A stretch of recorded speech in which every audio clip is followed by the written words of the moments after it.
¿Cómo están? Buena jornada para todos. Decimos, en Venezuela los golpistas siguen jugando con el botón de la luz. Prendo y apago, prendo y apago. Pero ¿saben qué? Se encuentran con almas encendidas luchando por la soberanía y la paz. ¿Qué tiene Venezuela? Preguntamos. Allí, primer punto para abordar justamente en Twitter, hoy cuando vayan a revisar Agenda Abierta. También vamos a, en este día, a analizar, a conocer un poco más de Sudán. El presidente al-Bashir está enfrentando una tormenta política. Siguen las protestas ciudadanas en su contra. Preguntamos quién instiga la violencia. Allí algunas de las posibles respuestas también para chequear y elegir. Les pedimos que nos acompañen en redes sociales hoy. @Telesur Agenda_A es nuestro usuario en esa red. @Agenda Abierta, un poco más facilita, es nuestro usuario en la red social Instagram. Metro funcionando en Caracas, un poco más tarde de lo habitual. Ayer hemos tenido un segundo apagón en marcha. Wi-Fi funcionando, líneas telefónicas también. Vamos a actualizar en un rato con uno de nuestros corresponsales acá en esta capital latinoamericana cómo están las cosas. A todos, bienvenidos nuevamente.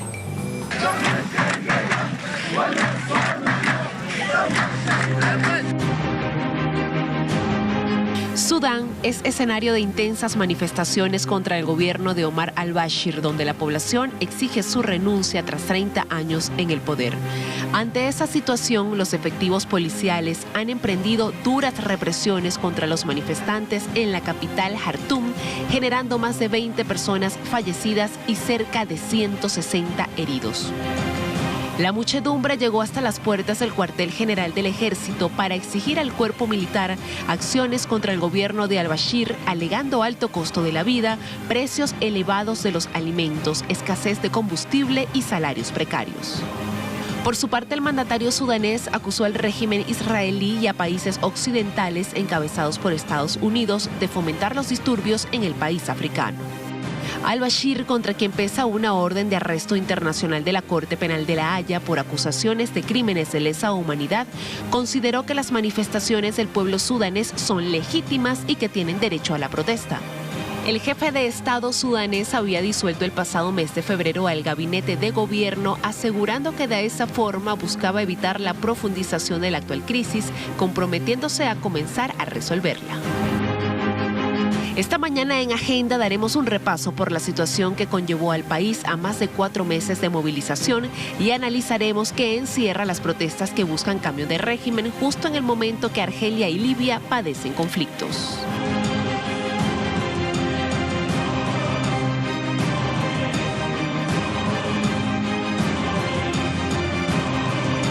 Hispan TV a esta hora como titular resalta: atacan a manifestantes en Sudán, soldados tratan de ayudar. La sentada se llevó a cabo justo afuera de la sede del Ministerio de Defensa en Jartum, que es la capital del país, tercer día consecutivo de esta acción. Como consecuencia, las fuerzas de seguridad sudanesas fueron desplegadas en el lugar para intentar dispersar a esta multitud. Según han declarado varios testigos locales, los soldados del Ministerio de Defensa abrieron las puertas para permitir que los manifestantes entren en ese edificio y varias veces dispararon al aire para alejar a las fuerzas de seguridad. Al-Bashir, contra quien pesa una orden de arresto internacional emitida por la Corte Penal Internacional por acusaciones de crímenes de lesa humanidad, consideró legítimo el clamor del pueblo por sus derechos y disolvió el 22 de febrero el gobierno para evitar que la actual crisis se profundizara. Además, vamos a ver, RT, los manifestantes de Sudán se reúnen por 5º día fuera de la sede del ejército. Miles de sudaneses fueron acampando fuera de esta sede durante el 5º día, cita aquí, el miércoles, exigiendo que el presidente Omar al-Bashir renunciara. La policía ordenó a sus fuerzas que no intervinieran, resalta. Sin embargo, los partidarios de al-Bashir han pedido un mitin de apoyo para el presidente el jueves e instaron a todos los miembros del partido gobernante a participar. Los manifestantes antigobierno han desafiado las descargas regulares de gases lacrimógenos de miembros del Servicio Nacional de Inteligencia y Seguridad, que aquí califican de poderosos. Esto es una situación que estamos viendo desde que comenzaron a acampar en la sede del ejército. El 6 de abril, dicen los organizadores de la protesta, se vienen repitiendo estas acciones. Además, el país muestra un video donde está hablando del rol de las mujeres sudanesas, las generaliza está contando que las llaman candacas por las reinas nubias de la antigüedad. Están, dicen, según este medio de comunicación español, están en la primera línea de las revueltas que han puesto contra las cuerdas a Omar al-Bashir, a quien aquí llaman dictador. Este video, dice la publicación El País, es potentísimo y está resumiendo en la imagen de esta mujer a quienes han elegido justamente los medios de comunicación de todo el mundo. La derecha pone las imágenes, el resto replican, recuerden cómo se arman ese mapeo. Entonces hay que ver allí este video, hay que mostrarlo en toda su dimensión y pasar a conocer un poco más el dato. Si tenemos el video lo reflejamos, esto es El País. A veces el video tarda un poquito y se nos pone lento. Si eso no está ocurriendo, lo podemos mostrar en este momento. De lo contrario, ya también lo vamos a hacer. Me indican. Ok, lo vamos a mostrar. Allí entonces va cargando. Recuerden, rol de las mujeres, ahí va.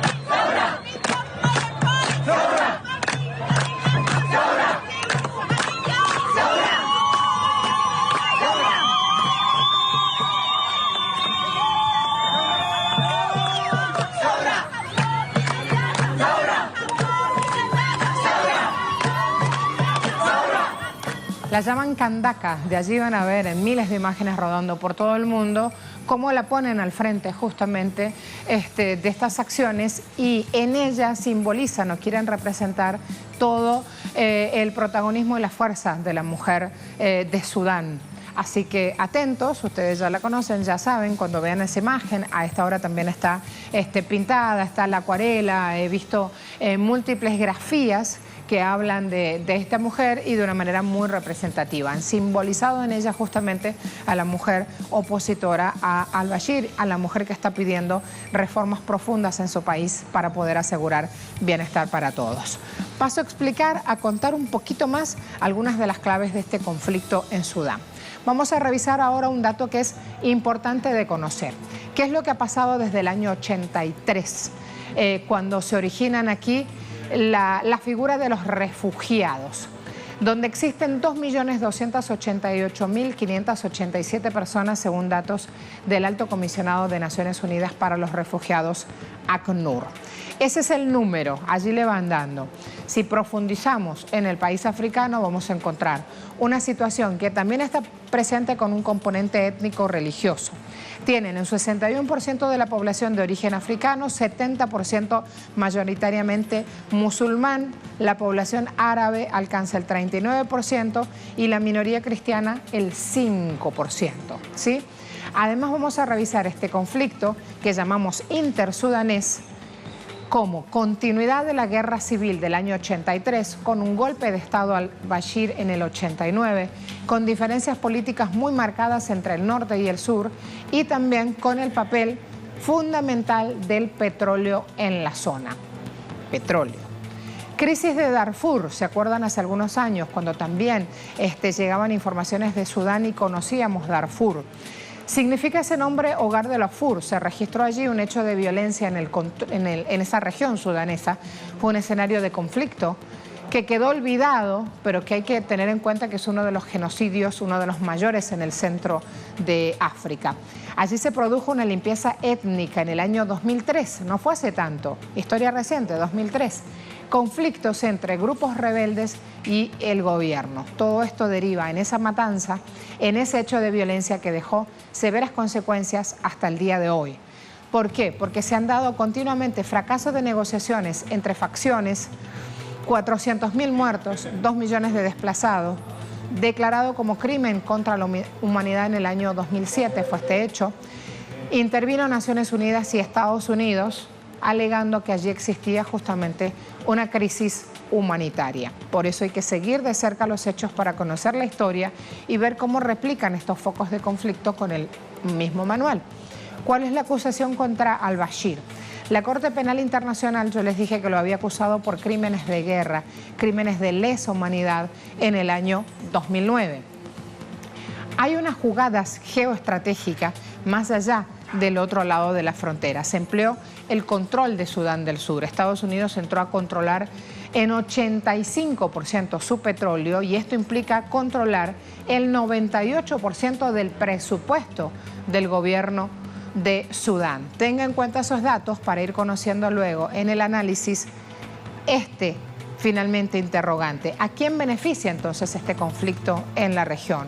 Hay contradicciones aquí entre Sudán y Sudán del Sur. También están presentes y también suman confusión cuando hablamos de estos países. Hemos dicho, las diferencias étnicas aparecen asusadas justamente por el control político que lleva cada región y porque los pozos petroleros en la línea de frontera son un botín de guerra, así literal. Allí la información de este lado nos queda abordar nuestra pregunta en Twitter y luego prepararnos al análisis. El presidente al-Bashir enfrenta una tormenta política, estamos diciendo en Sudán. Siguen las protestas ciudadanas en su contra. ¿Quién instiga la violencia?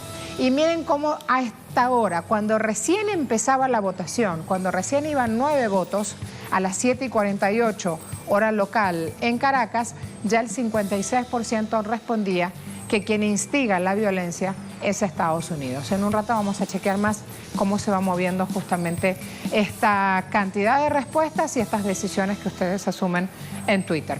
Pausa breve, ya volvemos.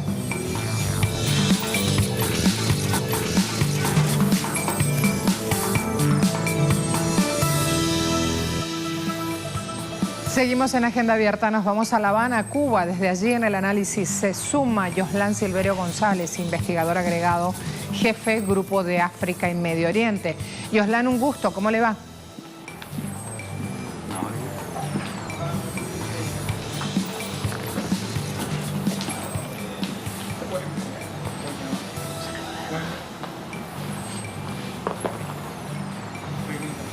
Yoslán, quiero preguntarle sobre la lectura política, justamente sobre los hechos que se dan en Sudán.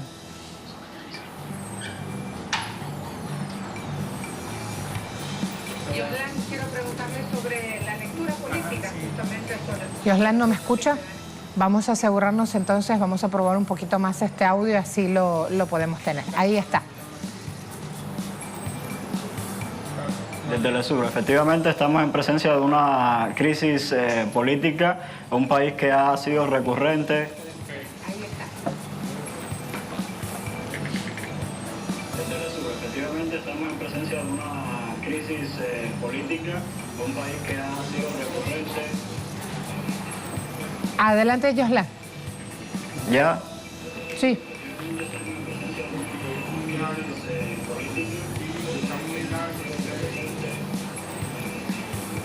Adelante, Yoslán. ¿Ya? Sí. De nuevo un saludo, Marcela, para usted. Parece que tenemos algunos problemas acá, no importa. Bueno, como les decía, estamos en presencia de una crisis política en Sudán que ha tenido diferentes etapas. Es un país muy importante del África del Norte, con fronteras con varios países del África del Cuerno Africano, del África Central y del África del Norte, y que para contextualizar un poco la situación actual de este país habría que recordar, como bien se veía en el reportaje, ¿no?, algunos elementos importantes que han marcado la historia de Sudán. Efectivamente, las contradicciones entre el norte y el sur del país que dieron a la separación y a la creación de Sudán del Sur en 2011, evidentemente esto ha provocado la acentuación de la crisis económica dentro de Sudán, porque tendremos que recordar que cuando se produce la separación del país, Sudán pierde las 3/4 partes de los recursos de petróleo. en el 2011, y entonces también después viene la crisis, la caída de los precios del petróleo, y por lo tanto se ha producido entonces una caída, una crisis dentro de los ingresos del Estado, y esto tiene que ver también con la crisis económica por la cual está atravesando este país, una inflación muy importante. Se habla del 70% de la inflación, de una deuda externa que ya ronda en más del 100% del PIB nacional. Y por lo tanto, estos son algunos elementos desde el punto de vista económico que están detrás de, evidentemente, el hecho de que se hayan producido estas manifestaciones desde diciembre del año pasado. Pero evidentemente esto no es una situación coyuntural que responde más bien a cuestiones relacionadas con la crisis económica, sí, pero que ha pasado por varios momentos. Es decir, Sudán ha atravesado por varias crisis. Por ejemplo, en 2000... Sí, lo escucho.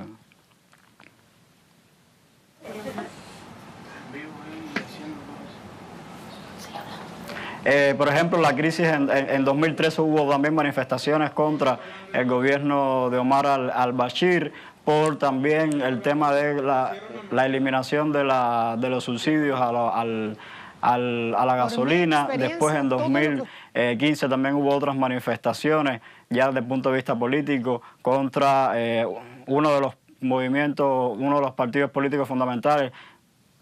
Me están hablando por acá también. Y esto también, es decir, estamos en presencia de una crisis que ya se ha ido manteniendo en el tiempo.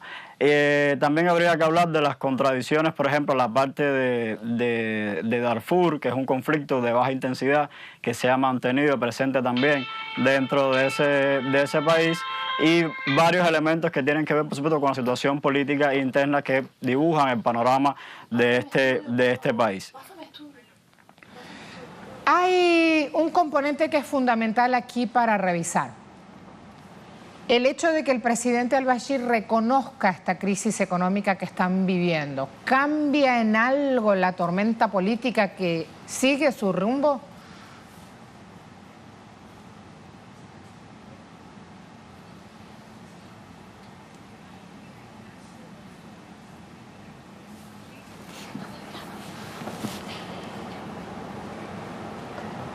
Habría que ver también si estas manifestaciones prosiguen en el tiempo, hasta qué nivel pudiera producirse un cambio efectivo de gobierno dentro de Sudán. Ya se hablaba, ¿no?, del derecho legítimo al pueblo a manifestarse. Muchos analistas han vinculado esta problemática con lo que estaba pasando en Argelia. También otros hablaban de una prolongación de la primavera árabe que se empezó en 2011. Esto podría ser también un elemento discutible, pero sin duda hay un sentimiento, ¿no?, de antagonismos políticos dentro de ese país que, como les decía, responde más bien a la crisis económica, a la crisis social que se está viviendo dentro de Sudán. Hay un punto más aquí que es importante, Yoslán, también para resaltar. Autoridades, expertos de Sudán han dicho: Sudán no es Argelia, al-Bashir no es Buteflika. Creo que marcar esas diferencias también nos van a dar una idea precisa en este análisis de cómo están las cosas.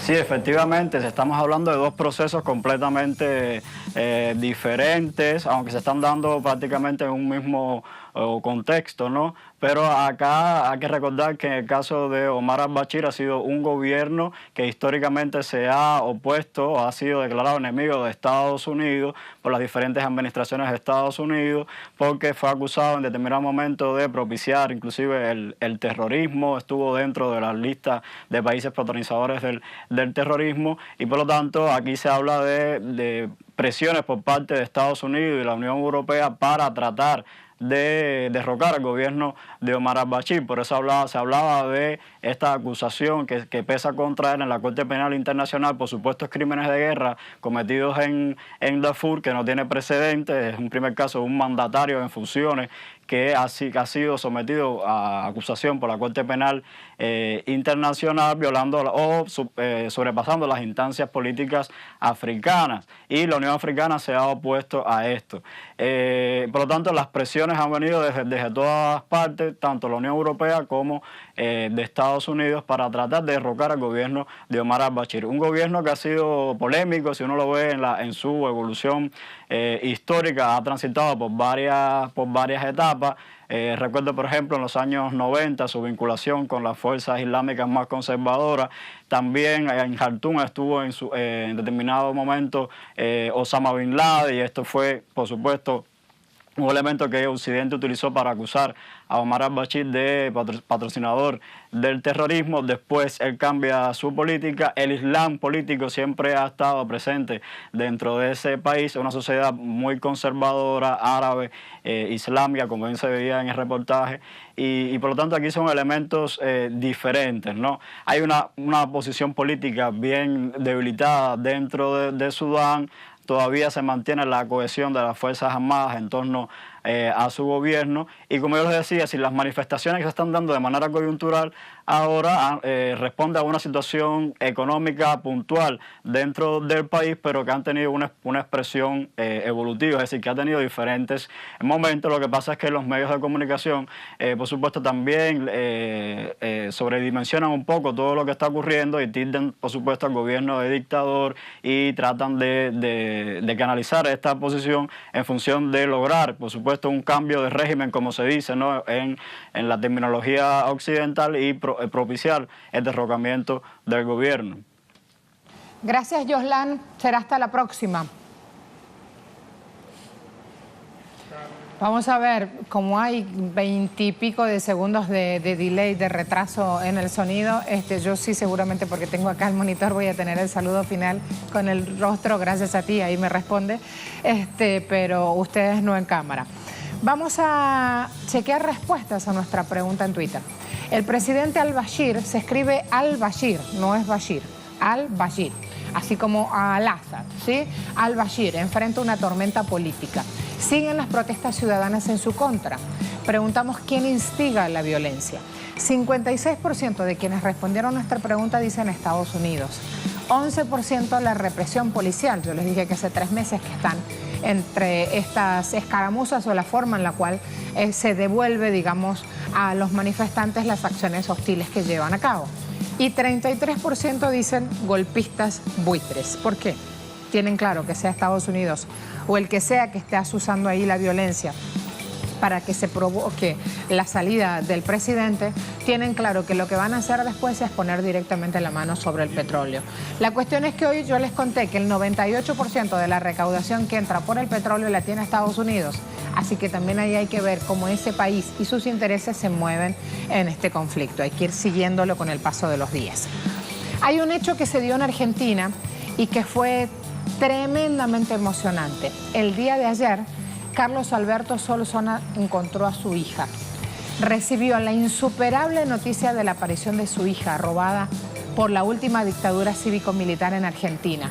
40 años llevaba él junto a su hijo ya buscándola. Apareció, nieta 129, abuelas de Plaza de Mayo daban esta información.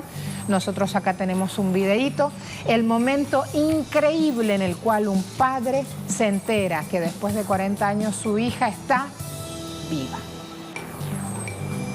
Vos dijiste que esta fue una búsqueda de 40 años. ¿Cuántas veces en cumpleaños tuyos o en fin de año pediste este deseo, que apareciera esta hija? Más de 40. En cada cumpleaños y cada vez que se repetía. Muchas veces, sobre todo en las noches de insomnio.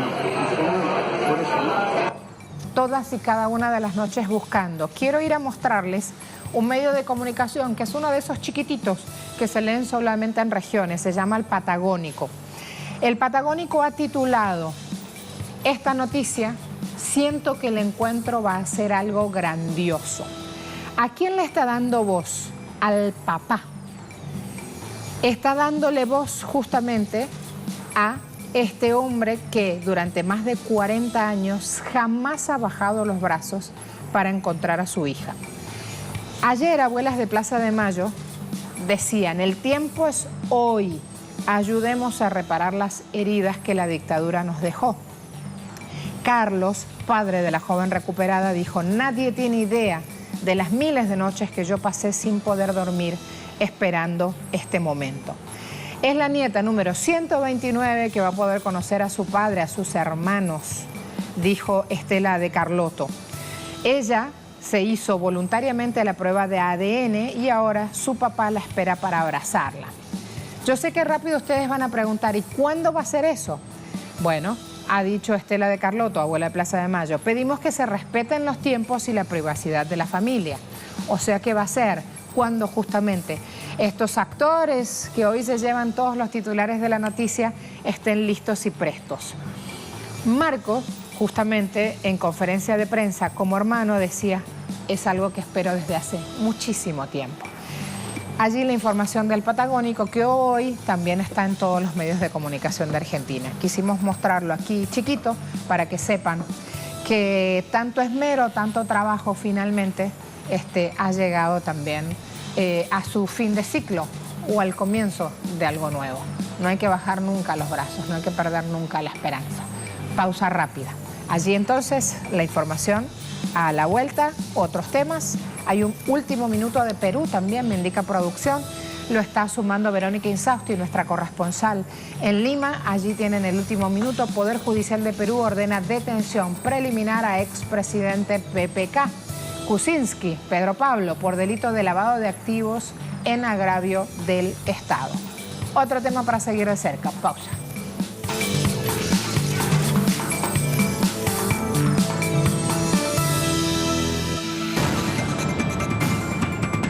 El Consejo Permanente de la Organización de los Estados Americanos aprobó con una mayoría de 18 votos una resolución que acredita como representante permanente de Venezuela al enviado del opositor Juan Guaidó, Gustavo Tarré. Los países de México, Uruguay, Bolivia, Nicaragua, Guyana, Antigua y Barbuda y El Salvador alegaron que la Carta de la OEA no faculta al Consejo Permanente a acreditar representantes de un Estado. El representante de México ante la OEA, Jorge Lomónaco, afirmó que la resolución aprobada sobre Venezuela es una victoria política para 18 países, sin efectos reales ni fundamentación jurídica. La representante de Venezuela, Vina Marín Sevilla, rechazó la medida al decir que viola la Carta Fundacional y convierte la OEA en un cascarón vacío. El gobierno de Caracas enfrenta una guerra en diferentes niveles que tiene como objetivo dividir a Venezuela, generar un conflicto interno y justificar una intervención militar en ese país. El gobierno bolivariano insiste en el mecanismo de Montevideo como una iniciativa imparcial y potencialmente efectiva para salir de la crisis política. Por su parte, Uruguay informó que el mecanismo de diálogo está operativo, pero agregó que para que este pueda funcionar se requiere del acuerdo entre los sectores políticos. Resaltó la falta de iniciativa por parte de la oposición venezolana para buscar una solución a la crisis política. Hoy, en Agenda Abierta, repasaremos qué es el mecanismo de Montevideo, cómo funciona y cuáles son los resultados que se esperan de este formato de diálogo.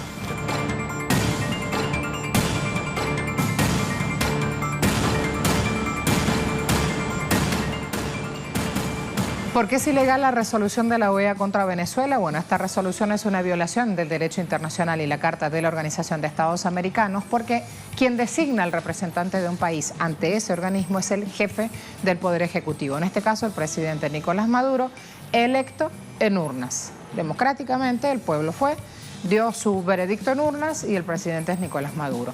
Ciudad Caracas dice, delegación de la Cruz Roja Internacional visita al presidente Maduro en Miraflores. Un encuentro ayer, fíjense, imágenes que se dan en el Palacio Presidencial. Allí altos representantes de este Comité Internacional del organismo humanitario tuvieron acceso a los detalles de más de 30 iniciativas que están en marcha para proteger justamente el bienestar de los ciudadanos.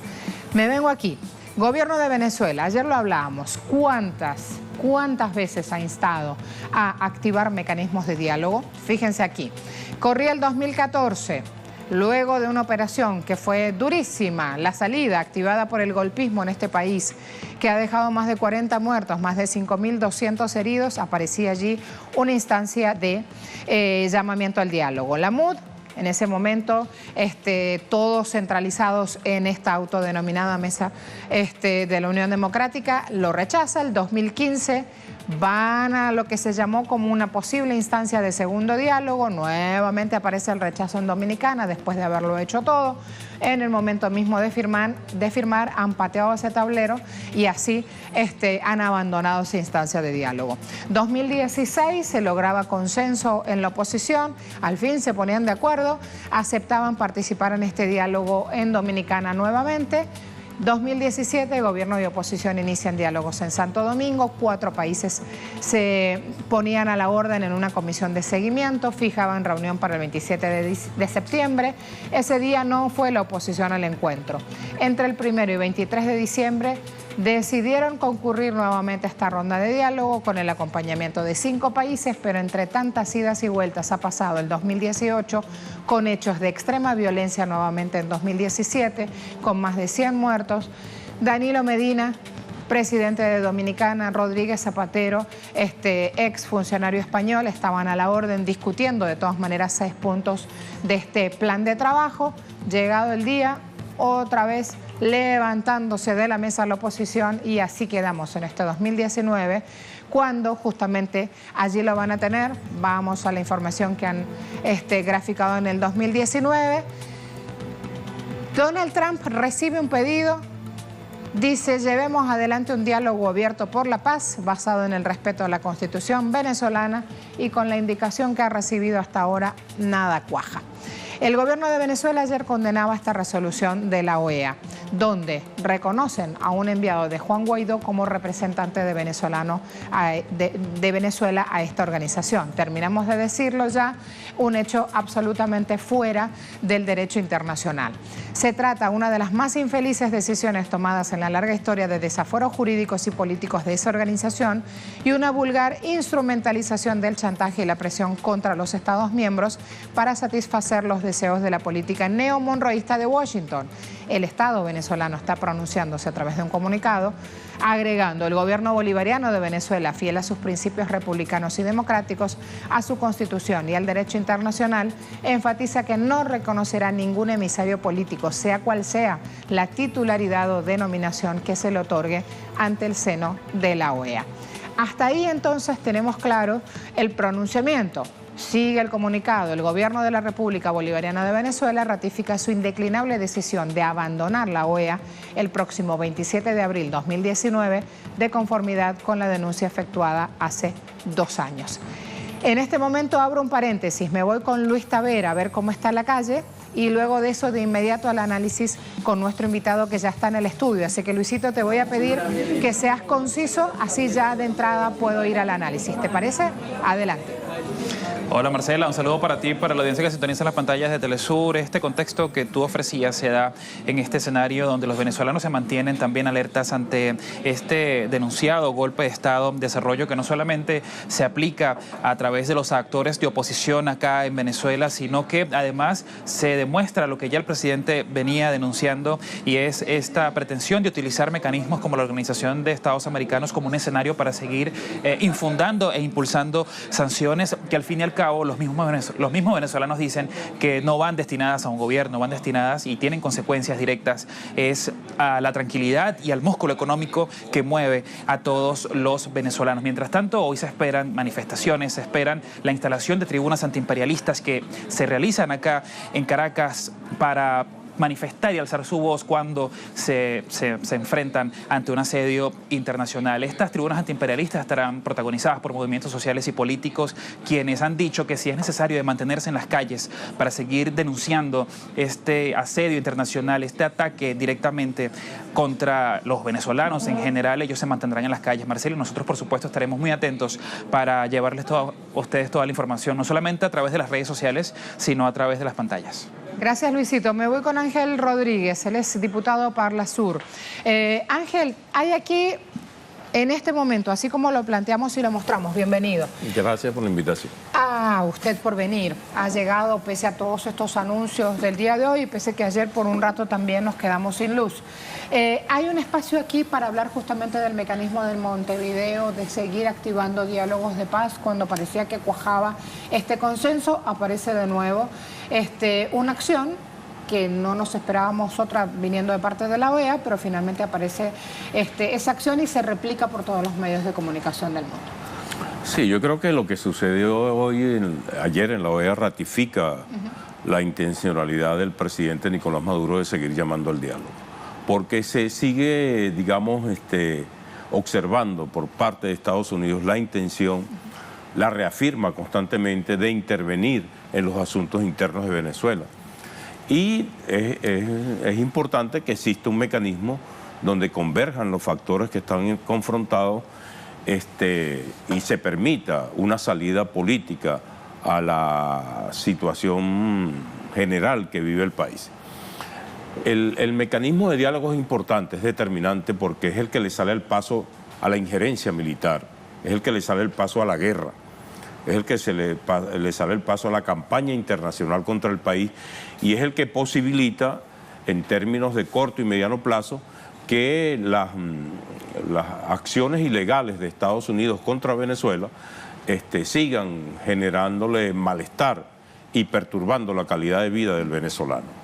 Por eso es que el mecanismo de Montevideo es importante seguirlo impulsando, es importante seguir la campaña por el diálogo, aunque observamos en la oposición venezolana, dirigida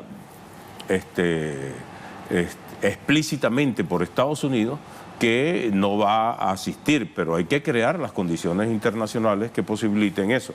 Y el presidente Nicolás Maduro en ese aspecto hasta se ha sentado a hablar con el grupo de contacto europeo, conformado por Suecia, Francia, Italia, los Países Bajos, Portugal, etcétera. Porque de una u otra manera, independientemente de que las dos posiciones, tanto del grupo de Montevideo como el de contacto en Europa, son diferentes, hay que buscar mecanismos que acerquen que presionen por el diálogo, y esas dos instancias en este momento son importantes para ese proceso. Sabe que tenemos acá una información gráfica que va a ir rapidito contando qué es este mecanismo justamente de Montevideo, una iniciativa internacional que busca promover el diálogo entre actores políticos en Venezuela. Se activó el 6 de febrero en Uruguay, ya lo van a ir viendo allí en información gráfica. Ha sido convocada inicialmente por México, ya le vamos a preguntar también al diputado Parlasur el rol de México y las declaraciones de López Obrador, qué le parece a él qué cancha abre. Convocada inicialmente por México y Uruguay, también tenemos que luego se sumaron Bolivia y 14 países CARICOM. CARICOM es tener una presencia y una presencia fuerte en la región centroamericana. Luego de esto, si hablamos también de este mecanismo, tenemos que contarles o que repetirles, en verdad, que hay 4 pasos muy claros ya en marcha. Si se inicia este proceso, el primero es de diálogo, que debe ser inmediato, y de generación de condiciones para lograr acercamiento entre las partes. Luego, en la negociación se presentan resultados y espacio para flexibilizar posturas. Se abre el tercer paso con compromiso y firma de los acuerdos, pero el cuarto es igual de importante que el primero, a mi juicio: implementación y materialización de los acuerdos con apoyo internacional. Diputado, usted tiene amplia experiencia en todas estas cuestiones, sobre todo a la hora de sumar consensos en instancias internacionales. Está al frente de Parlasur, que no ha dejado de emitir su voz y de hacer valer su opinión a favor justamente de la soberanía del Estado venezolano. Creo que es importante también aquí entrar a contar qué le ha parecido la declaración de López Obrador, qué le parece México, qué le parece la propuesta, ya específicamente hablando del mecanismo de Montevideo. Mira, López Obrador ha sido bien transparente con relación a la posición de su país. Inclusive se ha remitido a la Carta Magna de México, que no le permite ningún tipo de injerencia en asuntos internos de otros países. Ha valorado esa posición, hay que valorarla, porque de una u otra manera eso indica que un presidente de esas características va a jugar un papel bien equilibrado, bien ecuánime en cualquier tipo de negociación. Figúrate tú que él emite criterios diciendo, con relación al llamado que hace el presidente Nicolás Maduro en el evento pasado, en esta semana, que él está de acuerdo a que las partes vayan a Venezuela, tienen que ser las dos partes, no es una acción unilateral. Él está dispuesto en albergar a la oposición y a los delegados del gobierno para generar ese proceso de entendimiento. López Obrador ha tenido una posición bien clara, bien transparente, con relación al papel que debe jugar en el marco de un proceso de acercar a las partes, respetando la Constitución, respetando las leyes del país. Esa es la diferencia con el grupo de contacto de Europa, que digamos pone como condición un proceso de elecciones, ¿no? Mogherini es muy clara con eso. Correcto, sí. Entonces, lo que no niega que uno se sienta a conversar, pero en todo caso, es una posición bien importante y no es de cualquier país del continente, es de México, que ha tenido, aunque algunos gobiernos no han seguido esa tradición, pero siempre, históricamente, México ha tenido una posición bien equilibrada con relación a las problemáticas que se presentan en algunos países y ha sido un factor de equilibrio y de conciliación en algunos problemas importantes. Que implica que allí CARICOM esté haciendo parte también de eso. Yo creo que CARICOM ha jugado un papel importante desde el primer momento, ¿no?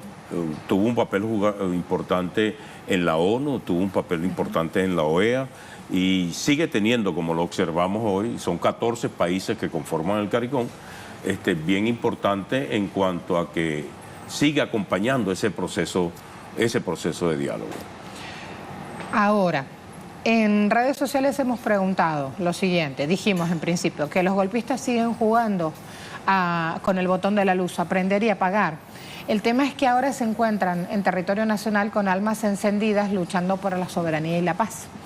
Esta frase la tomé justamente de una de las expresiones en Plaza Bolívar, cuando lo llamaban a Guaidó a entrar en carril y decían: Guaidó, me quitaste la luz, pero encendiste mi alma, que se ha convertido ya justamente en una frase muy común por estos días en el venezolano que sale a trabajar y dice: Dios mío, ¿tendré o no tendré luz? Y le han sembrado intriga, digamos, o desazón a la hora de si llega o no llega la luz, o algo que está planteado justamente en el manual, sí, para sembrarnos acá discordias en Venezuela.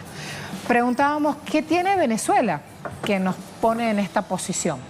Mira, en cuanto al pueblo venezolano, yo creo que el proceso vivido con el comandante Chávez hoy lo estamos viendo. O sea, un proceso de educación, de formación, de unidad, de patriotismo, de querer, independientemente de las diferencias que tengamos, primero está la patria. Yo creo que ese ha sido un elemento determinante en lo que hemos observado como contraposición a lo que quiso hacer Estados Unidos con el ataque cibernético al sector eléctrico. Acuérdate que ese sector eléctrico es digamos, muy sensible. O sea, no tienes luz, no almacenas alimentos. No tienes luz, no tienes internet, no tienes comunicación, no tienes transporte, no tienes agua, o sea, no puedes hacer transacciones financieras, etcétera. Entonces, en ese elemento concreto de lo que genera el déficit eléctrico, su intención, como tú lo acabas de decir, Marcela, en el manual, era generar un nivel de intenso de discrepancias en la sociedad venezolana, que se volcara a las calles, generara una crisis política, y bueno, en vista de que ese gobierno no gobierna, hay que intervenir, como a Estados Unidos ha intervenido en otros países, y hemos visto los resultados de la lucha democrática de Estados Unidos en Irán, en Siria, en Libia, etcétera, ¿no? Hasta lo hemos visto en el continente latinoamericano y caribeño, como es ese tipo de intervención humanitaria. Entonces, allí hay, digamos, un nivel de conciencia importante del pueblo venezolano que se reafirma día a día, independientemente de los estragos que genera las consecuencias del saboteo del sector eléctrico venezolano, porque antes del ataque cibernético, ese sector, independientemente de los desequilibrios que tenía, bueno, alimentaba a toda la nación venezolana, generaba tranquilidad en toda la nación venezolana, independientemente de que en algunos estados del país siempre ha existido algún nivel de desequilibrio con el sector eléctrico. No hay que negarlo, pero en términos generales, el país estaba funcionando con el sector eléctrico que tenía.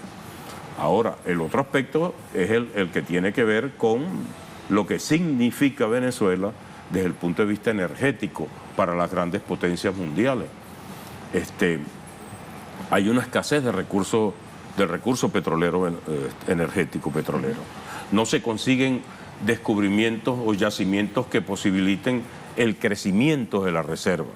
Se ha convertido muy caro el proceso de perforación a altas profundidades. El fracking no parece que fuese el elemento que va a salvar la situación, todo lo contrario, es muy caro también explotarlo. Y en consecuencia, nosotros tenemos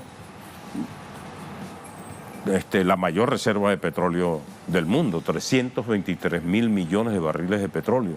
Y si aumentamos el factor de recobro, esa reserva puede llegar a 600.000 millones de barriles de petróleo.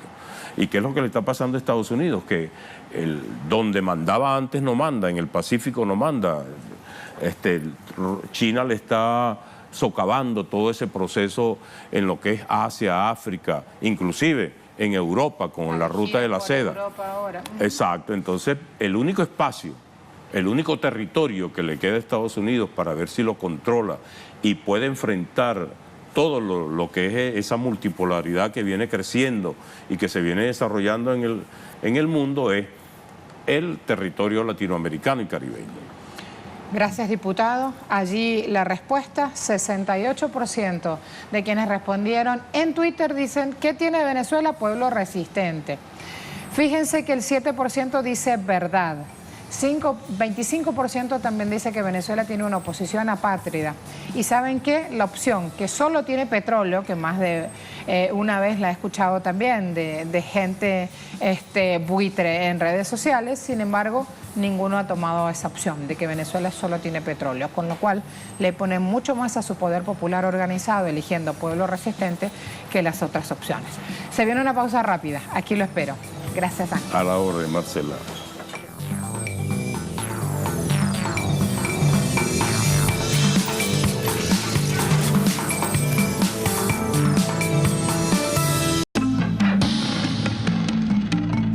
Este martes el gobierno chino implementó una reducción en las tasas de impuestos de los artículos postales personales.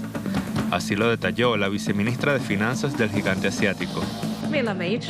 La medida tiene como objetivo garantizar la conveniencia para la gente y beneficiarla. Los ajustes se centraron en reducir el impuesto a los artículos postales personales sobre los bienes de consumo que están estrechamente relacionados con la vida cotidiana de las personas. De esta manera, se bajan los impuestos al consumo, al valor agregado de las importaciones, a paquetes entrantes y artículos entregados por correo. La medida incluye un listado en los que se encuentran alimentos, medicinas, productos textiles y de tecnología informática. La reducción de los impuestos ocurre en un escenario de continua desaceleración de la economía china, que en el 2018 tuvo el ritmo anual más lento en 3 décadas. En este contexto, desde la Comisión de Tarifas de Aduanas del Consejo de Estado afirmaron que esto tiene como fin alentar las importaciones y fomentar el consumo interno. Hoy en Agenda Abierta repasamos las estrategias utilizadas por China para hacer frente a la caída de su crecimiento y desarrollo.